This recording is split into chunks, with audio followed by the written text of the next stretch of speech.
A história de José. Evangelhos apócrifos. Os livros apócrifos da Bíblia. Os livros apócrifos da Bíblia são uma importante e complementar fonte de informação e conhecimento, acrescentando preciosos esclarecimentos às Sagradas Escrituras, principalmente naquilo que se refere à vida de Jesus Cristo entre os 8 e os 30 anos.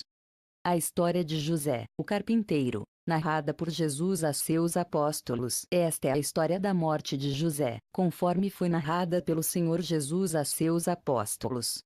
Escrita no Egito, por volta do século IV, chegou até os tempos atuais apenas em uma versão copta e uma outra árabe, com algumas poucas diferenças. Neste texto, o Senhor Jesus conta a história de José, o carpinteiro, cujo ofício era o de manufaturar arados e cangas. Fala de seus sentimentos, quando da aproximação da morte, avisado que foi por um anjo. A narração da agonia e da morte de José é enriquecida por detalhes interessantes, como o da aproximação da morte, juntamente com seu séquito, inclusive com a presença do diabo.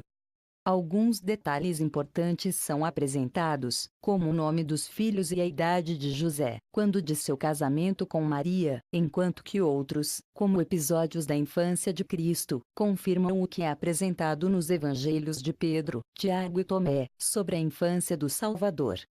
Importante alusão, no final do texto, é feita ao Anticristo, cuja vinda convulsionará todas as nações. Quando nosso Salvador contou a vida de José, o carpinteiro, a nós, os apóstolos, reunidos no Monte das Oliveiras, nós escrevemos suas palavras e depois guardamos-las na biblioteca de Jerusalém. Além disso, deixamos consignado que o dia no qual o santo ancião separou-se do seu corpo foi do dia 26 de Epep, na paz do Senhor. Amém. Jesus fala a seus apóstolos: estava um dia nosso bom Salvador no Monte das Oliveiras, com os discípulos à sua volta, e dirigiu-se a eles com estas palavras: meus queridos irmãos, filhos de meu amado Pai, escolhidos por Ele entre todos do mundo. Bem sabeis o que tantas vezes vos repeti: é necessário que eu seja crucificado e que experimente a morte, que ressuscite de entre os mortos e que vos transmita a mensagem do Evangelho para que vós, de vossa parte, o pregueis por todo o mundo. Eu farei descer sobre vos uma força do alto, a qual vos impregnará com o Espírito Santo, para que vós, finalmente, pregueis para todas as pessoas desta maneira: fazei penitência. Porque vale mais um copo de água na vida vindoura do que todas as riquezas deste mundo. Vale mais pôr somente o pé na casa de meu Pai que toda a riqueza deste mundo. Mais ainda, vale mais uma hora de regozijo para os justos que 1000 anos para os pecadores, durante os quais hão de chorar e lamentar, sem que ninguém preste atenção nem console seus gemidos. Quando, pois, meus queridos amigos, chegue a hora de ir-vos, pregai, que meu Pai exigirá contas com balança justa e equilibrada e examinará até as palavras inúteis que possais haver dito. Assim como ninguém pode escapar à mão da morte, da mesma maneira ninguém pode subtrair-se de seus próprios atos, sejam eles bons ou maus. Além disso, vos tenho dito muitas vezes, e repito agora, que nenhum forte poderá salvar-se por sua própria força e nenhum rico, pelo tamanho da sua riqueza. E agora, escutai, que narrar-vos-ei a vida de meu pai José, o abençoado ancião carpinteiro. Viuvez de José havia um homem chamado José, que veio de Belém, essa vila judia que é a cidade do rei Davi. Impunha-se pela sua sabedoria e pelo seu ofício de carpinteiro. Este homem, José, uniu-se em santo matrimônio com uma mulher que lhe deu filhos e filhas, 4 homens e 2 mulheres, cujos nomes eram Judas, Josetos, Tiago e Simão. Suas filhas chamavam-se Lísia e Lídia. A esposa de José morreu, como está determinado que aconteça a todo o homem, deixando seu filho Tiago ainda menino de pouca idade. José era um homem justo e dava graças a Deus em todos os seus atos. Costumava viajar para fora da cidade com frequência para exercer o ofício de carpinteiro, em companhia de 2 de seus filhos mais velhos, já que vivia do trabalho de suas mãos, conforme o que estabelecia a lei de Moisés. Esse homem justo, de quem estou falando, é José, meu pai segundo a carne, com quem se casou na qualidade de consorte, minha mãe, Maria.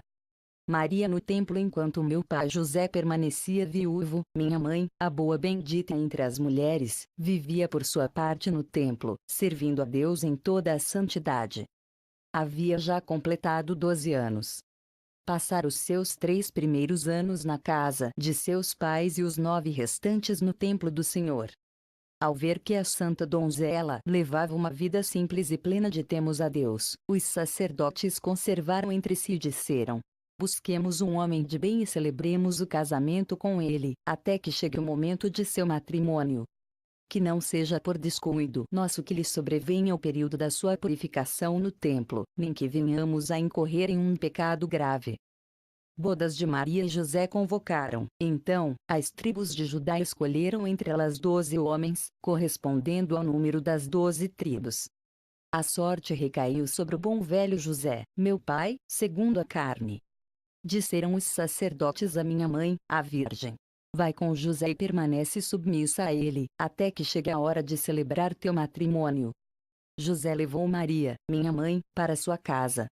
Ela encontrou o pequeno Tiago na triste condição de órfão e o cobriu de carinhos e cuidados. Esta foi a razão pela qual a chamaram Maria, a mãe de Tiago. Depois de tê-la acomodado em sua casa, José partiu para o local onde exerce o ofício de carpinteiro. Minha mãe Maria viveu 2 anos em sua casa, até que chegou ao feliz momento. A encarnação no 14º ano de idade, eu, Jesus, vossa vida, vim habitar nela por meu próprio desejo. Aos 3 meses de gravidez o solícito José voltou de suas ocupações. Ao encontrar minha mãe grávida, preso à turbação e ao medo, pensou secretamente em abandoná-la. Foi tão grande o desgosto, que não quis comer nem beber naquele dia. Visão de José eis, porém, que durante a noite, mandado por meu pai, Gabriel, o arcanjo da alegria, apareceu-lhe numa visão e lhe disse: José, filho de Davi, não tenhas cuidado em admitir Maria, tua esposa, em tua companhia. Saberás que o que foi concebido em seu ventre é fruto do Espírito Santo. Dará, então, à luz um filho, a quem tu porás o nome de Jesus. Ele apacentará os povos com o cajado de ferro. Dito isso, o anjo desapareceu. José, voltando do sono, cumpriu o que lhe havia sido ordenado, admitindo Maria consigo. A viagem a Belém então o imperador Augusto fez proclamar que todos deveriam comparecer ao recenseamento, cada um conforme seu lugar de origem. Também o bom velho se pôs a caminho e levou Maria, minha Virgem Mãe, até a sua cidade de Belém.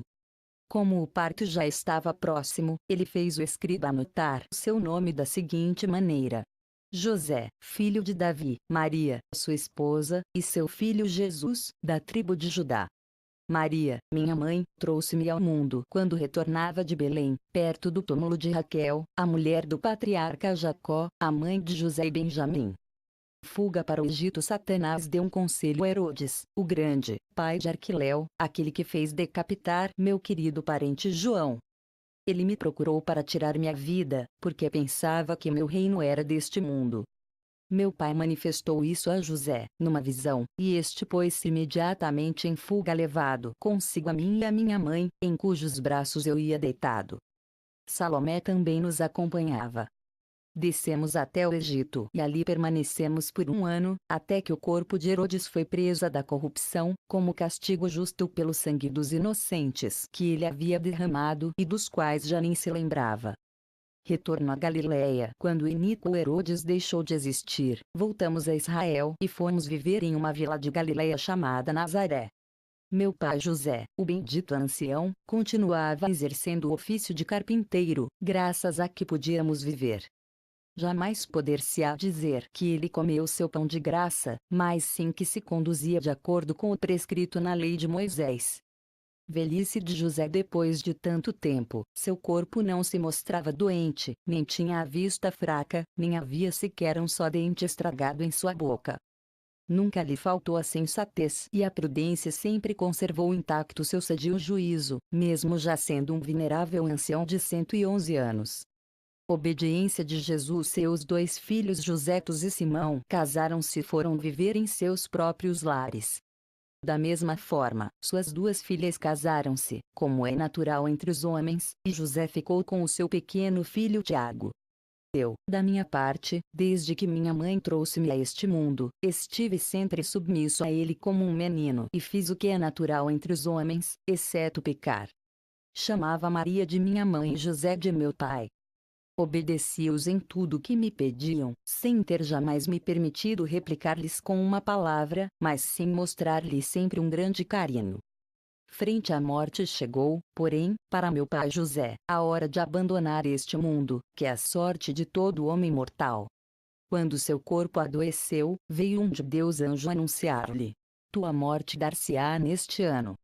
Sentindo sua alma cheia de turbação, ele fez uma viagem até Jerusalém, entrou no templo do Senhor, humilhou-se diante do altar e orou desta maneira: oração de José, ó Deus, Pai de toda misericórdia e Deus de toda a carne, Senhor da minha alma, de meu corpo e do meu espírito.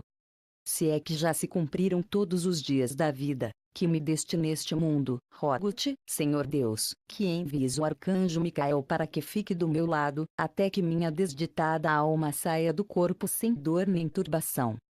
Porque a morte é para todos causa de dor e turbação, quer se trate de um homem, de um animal doméstico ou selvagem, ou ainda de um verme ou um pássaro. Em uma palavra, é muito dolorosa para todas as criaturas que vivem sob o céu e que alentam um sopro de espírito para suportar o trance de ver sua alma separada do corpo. Agora, meu Senhor, faz com que o teu anjo fique do lado da minha alma e do meu corpo e que esta recíproca separação se consuma sem dor.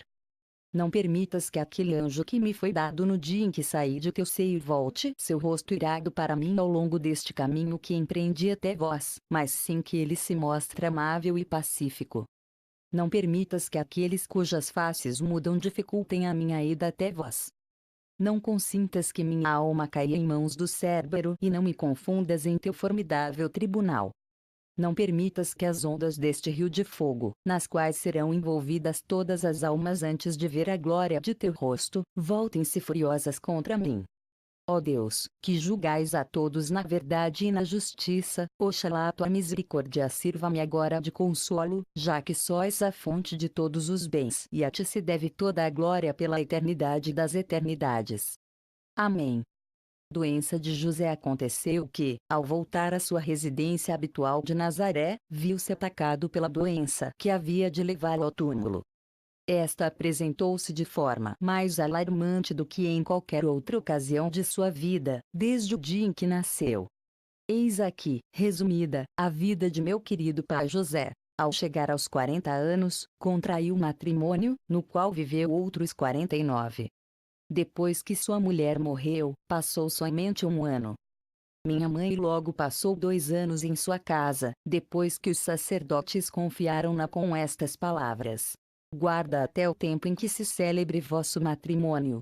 Ao começar o 3º ano de sua permanência ali, tinha nessa época 15 anos de idade, trouxe-me ao mundo de um modo misterioso, que ninguém entre toda a criação pode conhecer, com exceção de mim, de meu Pai e do Espírito Santo, que formamos uma unidade.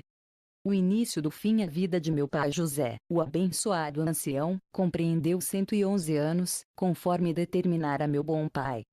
O dia em que se separou do corpo foi no dia 26 do mês de Epep. O ouro acentuado de sua carne começou a desfazer-se, a prata da sua inteligência e razão sofreu alterações. Esqueceu-se de comer e de beber e a destreza no desempenho de seu ofício passou a declinar.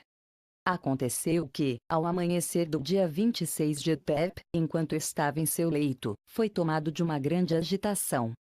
Gemeu forte, bateu palmas 3 vezes e, fora de si, pôs-se a gritar dizendo: lamentos de José, pai, miserável de mim. Ai do dia em que minha mãe trouxe-me ao mundo. Ai do seio materno do qual recebi o germe da vida. Ai dos peitos que me amamentaram. Ai do regaço em que me reclinei. Ai das mãos que me sustentaram até o dia em que cresci e comecei a pecar. Ai de minha língua e de meus lábios que proferiram injúrias, enganos, infâmias e calúnias. Ai dos meus olhos, que viram o escândalo. Ai dos meus ouvidos, que escutaram conversações frívolas. Ai das minhas mãos, que subtraíram coisas que não lhes pertenciam. Ai do meu estômago e do meu ventre, que ambicionaram o que não era deles. Quando alguma coisa lhes era apresentada, devoravam-na com mais avidez do que poderia fazê-lo o próprio fogo. Ai dos meus pés, que fizeram um mau serviço ao meu corpo, já que o levaram por maus caminhos. Ao do meu corpo todo, que deixou a minha alma reduzida a um deserto, afastando-a de Deus que a criou. Que farei agora? Não encontro saída em parte alguma. Em verdade é que pobres dos homens que são pecadores. Esta é a angústia que se apoderou de meu pai Jacob em sua agonia, a qual veio hoje a ter comigo, infeliz. Mas, ó Senhor, meu Deus, que és o mediador de minha alma e de meu corpo e de meu espírito, cumpre em mim a tua divina vontade. Jesus consola seu pai. Quando terminou de dizer estas palavras, entrei no local onde ele se encontrava e, ao vê-lo agitado de corpo e de alma, disse-lhe: Salve, José, meu querido pai, ancião bom e abençoado. Ele respondeu, ainda tomado por um medo mortal: Salve 1000 vezes, querido filho. Ao ouvir tua voz, minha alma recupera sua tranquilidade. Jesus, meu Senhor. Jesus, meu verdadeiro Rei, meu Salvador bom e misericordioso. Jesus, meu libertador. Jesus, meu guia. Jesus, meu protetor. Jesus, em cuja bondade encontra-se tudo. Jesus, cujo nome é suave e forte na boca de todos. Jesus, olho que vê e ouvido que ouve verdadeiramente. Escuta-me hoje, teu servidor, quando elevo meus rogos e verto meus lamentos diante de ti. Em verdade tu és Deus. Tu és o Senhor, conforme tem me repetido muitas vezes o anjo, sobretudo naquele dia em que suspeitas humanas se aninharam em meu coração, ao observar os sinais de gravidez da Virgem sem mácula e eu havia decidido abandoná-la. Mas, quando eu estava pensando nisto, um anjo apareceu-me em sonhos e me disse: José, filho de Davi, não tenhas receio em receber Maria como esposa, pois o que há de dar à luz é fruto do Espírito Santo. Não guarde suspeita alguma a respeito de sua gravidez. Ela trará ao mundo um filho e tu dar-lhe-ás o nome de Jesus. Tu és Jesus Cristo, o Salvador da minha alma, de meu corpo e de meu espírito. Não me condenes, teu servo e obra de tuas mãos. Eu não sabia nem conhecia o mistério de teu maravilhoso nascimento e jamais havia ouvido que uma mulher pudesse conceber sem a obra de um homem e que uma virgem pudesse dar à luz sem romper o selo de sua virgindade. Ó, meu Senhor! Se não tivesse conhecido a lei desse mistério, não teria acreditado em ti, nem em teu santo nascimento, nem rendido honras a Maria, a Virgem, que te trouxe a este mundo. Recordo ainda aquele dia em que um menino morreu, por causa da mordida de uma serpente. Seus familiares vieram a ti, com intenção de entregar-te a Herodes. Mas tua misericórdia alcançou a pobre vítima e devolveste-lhe a vida para dissipar aquela calúnia que te faziam, como causador da sua morte. Pelo que houve uma grande alegria na casa do defunto. Então eu te peguei pela orelha e disse-te: Não sejas imprudente, meu filho. E tu me ameaçaste desta maneira: se não fosses meu pai, segundo a carne, dar-te-ia a entender que é isso que acabas de fazer. Sim, pois, ó meu Senhor e Deus, esta é a razão pela qual vieste em tom de juízo e pela qual permitiste que recaíssem sobre mim estes terríveis presságios. Suplico-te que não me coloques diante do teu tribunal para lutar comigo. Eis que eu sou teu servo e filho de tua escrava. Se houveres por bem romper meus grilhões, oferecer-te-ei um santo sacrifício, que não será outro senão a confissão da tua divina glória, de que tu és Jesus Cristo, Filho verdadeiro de Deus e, por outro lado, Filho verdadeiro do homem. A aflição de Maria. Quando meu pai disse essas palavras, eu não pude conter as lágrimas e pus-me a chorar, vendo como a morte vinha apoderando-se dele pouco a pouco e ouvindo, sobretudo, as palavras cheias de amargura que saíam da sua boca. Naquele momento, meus queridos irmãos, veio-me ao pensamento a morte na cruz que haveria de sofrer pela vida de todo o mundo. Então Maria, minha querida mãe, cujo nome é doce para todos os que me amam, levantou-se e disse-me, tendo seu coração inundado na amargura: ai de mim, filho querido! Está à morte o bom e abençoado ancião José, teu pai querido e adorado. Eu lhe respondi: minha mãe querida, quem entre humanos ver-se-á livre da necessidade de ter de encarar a morte? Esta é dona de toda a humanidade, mãe bendita. E mesmo tu és de morrer como todos os outros homens. Nem tua morte nem a de meu pai José, porém, podem chamar-se propriamente morte, mas vida eterna e ininterrupta. Também eu hei de passar por este trance por causa da carne mortal com a qual estou revestido. Agora, mãe querida, levanta-te e vai até onde está o abençoado ancião José, para que possas ver o lugar que o aguarda lá no alto. As dores de José levantou-se, entrou no local onde ele se encontrava e pôde apreciar os sinais evidentes da morte que já se refletiam nele. Eu, meus queridos, postei-me em sua cabeceira e minha mãe aos seus pés. Ele fixava seus olhos no meu rosto, sem poder sequer dirigir-me uma palavra, já que a morte apoderava-se dele pouco a pouco. Elevou, então, seu olhar até o alto e deixou escapar um forte gemido. Eu segurei suas mãos e seus pés durante um longo tempo e ele me olhava, suplicando-me que não o abandonasse nas mãos dos seus inimigos. Eu coloquei minha mão sobre seu peito e notei que sua alma já havia subido até a sua garganta para deixar seu corpo, mas ainda não havia chegado o momento supremo da morte. Caso contrário, não teria podido aguentar mais. Não obstante, as lágrimas, a comoção e o abatimento que sempre a precedem já faziam presentes. A agonia quando minha mãe querida viu-me apalpar o seu corpo, quis ela, de sua parte apalpar, os pés e notou que o alento havia fugido juntamente com o calor. Dirigiu-se a mim e disse-me ingenuamente: obrigada, filho querido, pois desde o momento em que puseste tua mão sobre seu corpo, a febre o abandonou. Vê, seus membros estão frios como gelo. Eu chamei os seus filhos e filhas e lhes disse: falai agora com o vosso pai, que este é um momento de fazê-lo, antes que sua boca deixe de falar e seu corpo fique hirto. Seus filhos e filhas falaram com ele, mas sua vida estava minada por aquela doença mortal que provocaria sua saída deste mundo. Então, Lísia, filha de José, levantou-se para dizer aos seus irmãos: juro, queridos irmãos, que esta é a mesma doença que derrubou a nossa mãe e que não voltou a aparecer por aqui até agora. O mesmo acontece com o nosso pai José, para que não voltemos a vê-lo senão na eternidade. Então os filhos de José irromperam em lamentos. Maria, minha mãe, e eu, de nossa parte, unimos-nos ao seu pranto pois, efetivamente, já havia chegado a hora da morte. A morte chega, pus-me a olhar para o sul e vi a morte dirigir-se à nossa casa. Vinha seguida de Amenti, que é seu satélite, e do diabo, a quem acompanhava uma multidão de esbirros vestidos de fogo, cujas bocas vomitavam fumaça e enxofre. Ao levantar os olhos, meu pai deparou-se com aquele cortejo que o olhava com rosto colérico e raivoso, do mesmo modo que costuma olhar todas as almas que saem do corpo, particularmente aquelas que são pecadoras e que considera como propriedade sua.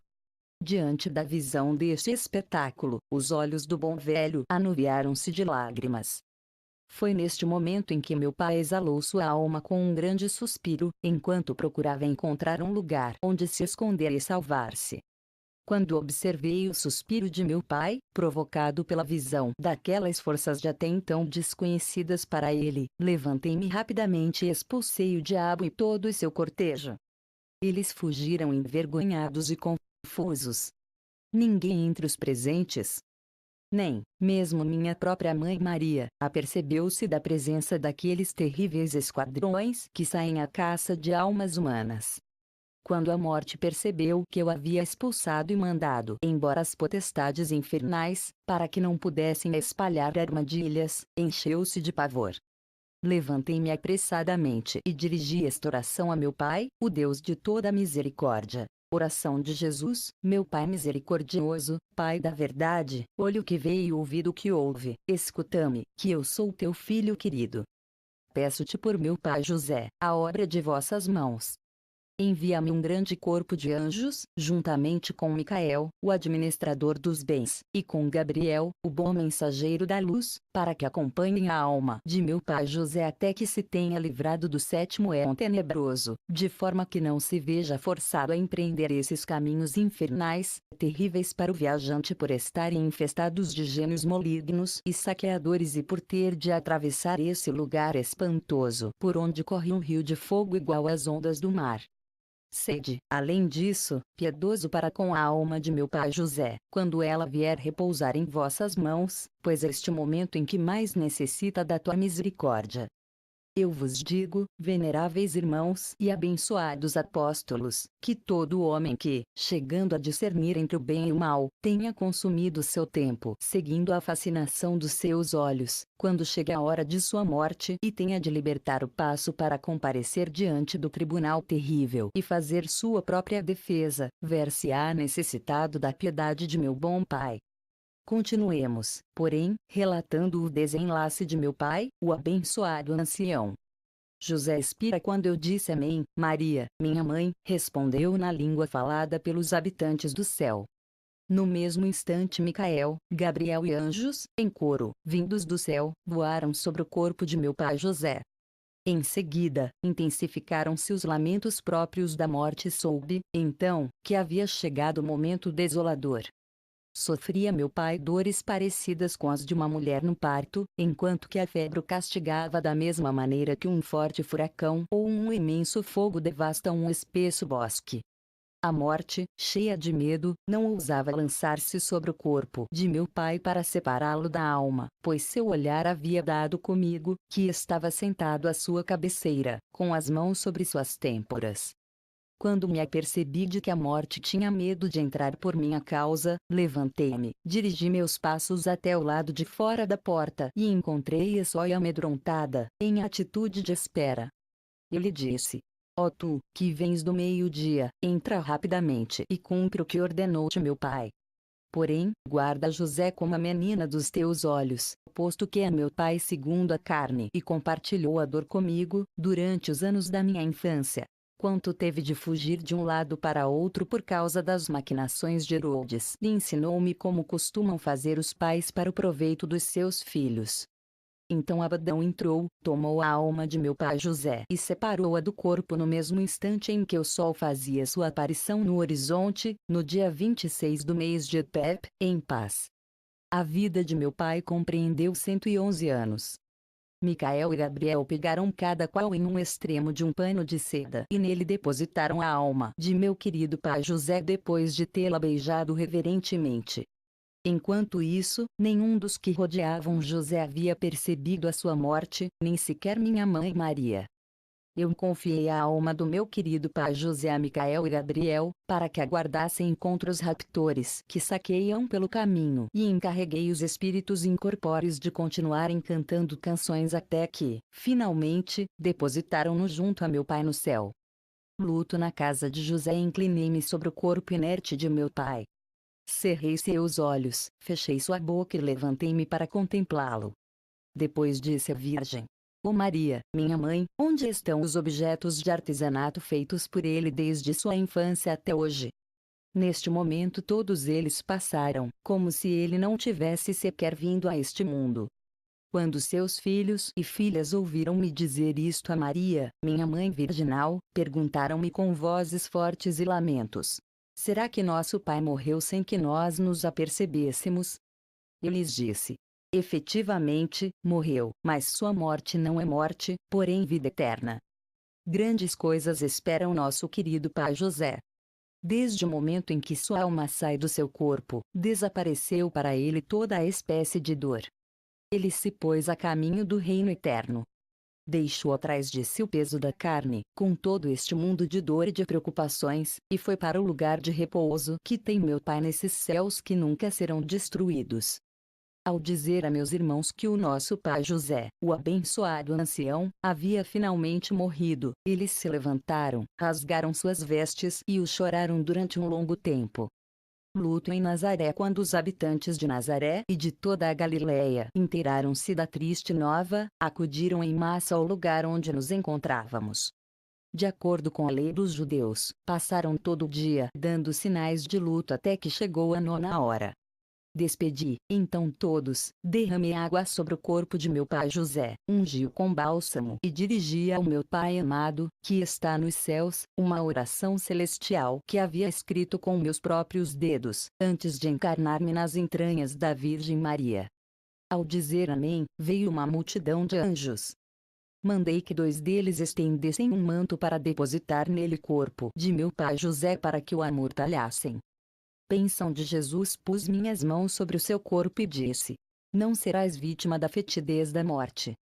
Que teus ouvidos não sofram corrupção. Que não emane podridão de teu corpo.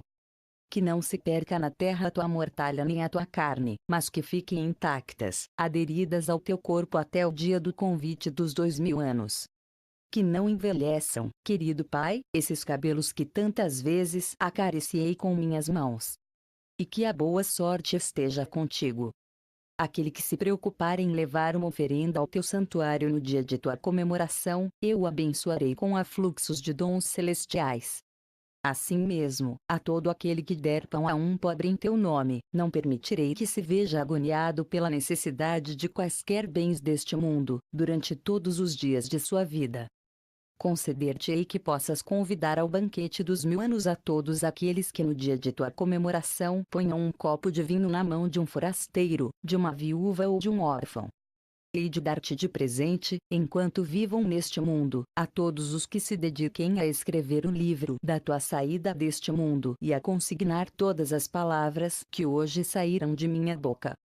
Quando abandonarem este mundo, farei com que desapareça o livro no qual estão escritos seus pecados e que não sofram nenhum tormento, além da inevitável morte e do rio de fogo que está diante do meu Pai, para purificar toda a espécie de almas. Se acontecer que um pobre, não podendo fazer nada do que foi dito, ponha o nome de José e um de seus filhos em tua honra, farei com que naquela casa não entre a fome nem a peste, pois o teu nome habita-lhe de verdade. A caminho do túmulo, os anciãos da cidade apresentaram-se na casa enlutada, acompanhados daqueles que procediam ao sepultamento à maneira judia. Encontraram o cadáver já preparado para o enterro. A mortalha se havia aderido fortemente ao seu corpo, como se houvessem atado com grampos de ferro, e não puderam encontrar sua abertura, quando removeram o cadáver. Em seguida, passou-se a conduzir o morto até seu túmulo. Quando chegaram até ele, estavam já preparados para abrir sua entrada e colocá-lo junto aos restos de seu pai. Veio-me à mente a lembrança do dia em que me levou até o Egito e das grandes preocupações que assumiu por mim. Não pude deixar de atirar-me sobre o seu corpo e chorar por um longo tempo, dizendo: exclamações de Jesus, ó morte, de quantas lágrimas e lamentos és causa. Esse poder, porém, vem daquele que tem sob o seu domínio todo o universo. Por isso tal reprovação não vai tanto contra a morte senão contra Adão e Eva. A morte não atua nunca sem uma prévia ordem de meu Pai. Existem aqueles que viveram mais de 900 anos e outros ainda muito mais tempo. Entretanto, nenhum deles disse: eu vi a morte, ou a morte vinha de tempos em tempos a atormentar-me. Senão que ela traz uma só vez a dor e, ainda assim, é meu bom Pai quem a envia. Quando vem em busca do homem, ela sabe que tal resolução provém do céu. Se a sentença vem carregada de raiva, a morte também se manifesta colérica para cumprir sua incumbência, pegando a alma do homem e entregando-a ao seu Senhor. A morte não tem atribuições para atirar o homem ao inferno, nem para introduzi-lo no reino celestial. A morte cumpre de fato a missão de Deus, ao contrário de Adão, que ao não submeter-se à vontade divina, cometeu uma transgressão. Ele irritou meu pai contra si, por haver preferido dar ouvidos à sua mulher, antes de obedecer à sua missão. Assim, todo ser vivo ficou implacavelmente condenado à morte. Se Adão não houvesse sido desobediente, meu pai não o teria castigado com esta terrível sina. O que impede agora que eu faça uma oração ao meu bom Pai para que envie um grande carro luminoso para elevar José, a fim de que não prove das amarguras da morte e que o transporte ao lugar de repouso, na mesma carne que trouxe ao mundo, para que ali viva com seus anjos incorpóreos. A transgressão de Adão foi a causa de sobreviverem esses grandes males sobre a humanidade, juntamente com o irremediável da morte. Embora eu mesmo carregue também esta carne concebida na dor, devo provar com ela da morte para que possa apiedar-me das criaturas que formei. O enterro enquanto dizia essas coisas, abraçado ao corpo de meu pai José e chorando sobre ele, abriram a entrada do sepulcro e depositaram o cadáver junto ao de seu pai Jacob. Sua vida foi de 111 anos, sem que ao fim de tanto tempo um só dente tivesse estragado em sua boca, ou sem que seus olhos se tornassem fracos, senão que todo o seu aspecto assemelhava-se ao de um afetuoso menino. Nunca esteve doente, senão que trabalhou continuamente em seu ofício de carpinteiro, até o dia que sobreveio a doença que haveria de levá-lo ao sepulcro. Contestação dos apóstolos. Quando nós, os apóstolos, ouvimos tais coisas dos lábios de nosso Salvador, pusemo-nos em pé, cheios de prazer e passamos a adorar suas mãos e seus pés, dizendo com o êxtase da alegria: Damos-te graças, nosso Senhor e Salvador, por te haveres dignado a presentear-nos com essas palavras saídas de teus lábios. Mas não deixamos de admirar, ó bom Salvador, pois não entendemos como, havendo concedido a imortalidade a Elias e a Enoche, já que estão desfrutando dos bens na mesma carne com que nasceram, sem que tenham sido vítimas da corrupção, e agora, tratando-se do bendito ancião José, o carpinteiro, a quem concedeste a grande honra de chamá-lo teu pai e de obedecê-lo em todas as coisas, a nós mesmos nos encarregaste. Quando fordes revestidos da mesma força, recebereis a voz de meu Pai, isto é, o Espírito Paráclito, e sereis enviados para pregar o Evangelho e pregai também ao querido pai José. E ainda, consignai estas palavras de vida no testamento de sua partida deste mundo e lê as palavras deste testamento nos dias solenes e festivos e quem não tiver aprendido a ler corretamente, não deve ler este testamento nos dias festivos. Finalmente, quem suprimir ou adicionar algo a estas palavras, de maneira a fazer-me embusteiro, será réu de minha vingança. Admira-nos, repetimos, aquele que, havendo chamado teu pai segundo a carne, desde o dia em que nasceste em Belém, não lhe tenhas concedido a imortalidade para viver eternamente. Resposta de Jesus. Nosso Salvador respondeu, dizendo-nos: a sentença pronunciada por meu Pai contra Adão não deixará de ser cumprida, já que este não foi obediente aos mandamentos. Quando meu Pai destina a alguém ser justo, este vem a ser imediatamente o seu eleito. Se um homem ofende a Deus por amar as obras do demônio, acaso ignora que um dia virá a cair em suas mãos se seguir impenitente, mesmo se lhe concederem longos dias de vida? Se, ao contrário, alguém vive muito tempo, fazendo sempre boas obras, serão exatamente elas que o farão velho. Quando Deus vê que alguém segue o caminho da perdição, costuma conceder-lhe um curto prazo de vida e o faz desaparecer na metade dos seus dias. Quanto aos demais, hão de ter o exato cumprimento das profecias ditadas por meu Pai acerca da humanidade e todas as coisas hão de suceder de acordo com elas. Haveis citado o caso de Enoche e Elias. Eles, dizeis, continuam vivendo e conservam a carne que trouxeram a este mundo. Porque, então, em se tratando de meu Pai, não lhe permiti conservar seu corpo. Então eu digo que, mesmo que houvesse chegado a ter mais de 10.000 anos, sempre incorreria na mesma necessidade de morrer. Mais ainda, eu asseguro que sempre que Enoche e Elias pensam na morte, desejariam já vê-la sofrido a verem-se assim, livres da necessidade que lhes é imposta, já que deverão morrer num dia de turbação, de medo, de gritos, de perdição e de aflição. Pois haveis de saber que o Anticristo há de matar esses homens e de derramar seu sangue na terra como a água de um copo por causa das incriminações que lhe imputarão, quando os acusarem. Epílogo. Nós respondemos, dizendo: Nosso Senhor e Deus, quem são esses dois homens, dos quais disseste que o filho da perdição matará por um copo de água? Jesus, nosso Salvador e nossa vida, respondeu: Enoche e Elias. Ao ouvir essas palavras da boca de nosso Salvador, se nos encheu o coração de prazer e de alegria. Por isso lhe rendemos homenagens e graças como nosso Senhor, nosso Deus e nosso Salvador, Jesus Cristo, por meio de quem vão para o Pai toda a glória e toda a honra juntamente com Ele e com o Espírito Santo vivificador, agora, por todo o tempo e pela eternidade das eternidades. Fim.